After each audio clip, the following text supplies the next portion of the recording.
बिस्मिल्लाहिर्रहमानिर्रहीम। अस्सलाम वालेकुम डियर स्टूडेंट। आज का हमारा टॉपिक है चेंज केस। तो ये होम मेन्यू के अंदर आप फॉन्ट्स के जो सेक्शन में जाएंगे तो ऊपर ये जो है आपको चेंज केस नज़र आ रहा है। चेंज केस जो है ये 5 किस्म का होता है। एक सेंसिटिव केस होता है, lower case, upper case, capitalise each word और टॉगल केस। तो ये माइंड सर्विस इंस्टीट्यूट में कड़वाल हमने लिखा हुआ है। इसको जो है हम पहले सेंसिटिव केस इस पर लगाते हैं। आप इसको सेलेक्ट करेंगे, ऊपर जाएंगे, ये तीर का निशान है, इसमें आपने सेंसिटिव केस करेंगे तो ये देखें वो पहले माइंड बड़ा आ रहा था, उन्होंने सारों को छोटा कर दी।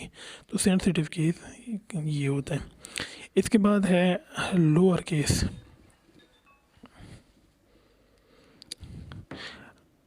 लोअर केस में ये जो है ये इसको जो बड़े लिखे हुए हैं उनको छोटा कर देगा, यानी माइन को छोटा कर देगा, सर्वे केस को छोटा कर देगा। जिस तरह सेंसिटिव केस है ये लोअर केस इसको इस तरह कर देगा।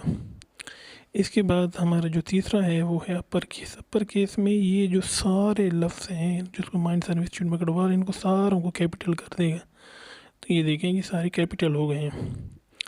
इसके बाद जो अगला है हमारा वो है कैपिटलाइज ईच वर्ड, यानी हर लफ्ज़ को जो है वो कैपिटलाइज कर देगा। तो ये पहले से है, इस पे लिहाजा मैं आपको छोटा करके दिखाते हैं। ये देखें वो ऑलरेडी है।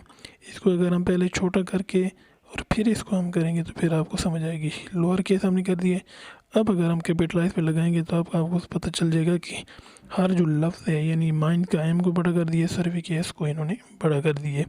तो ये केस इसलिए इस्तेमाल होता है। टॉगल केस इसका इस्तेमाल नहीं है क्योंकि ये उलट कर देते हैं।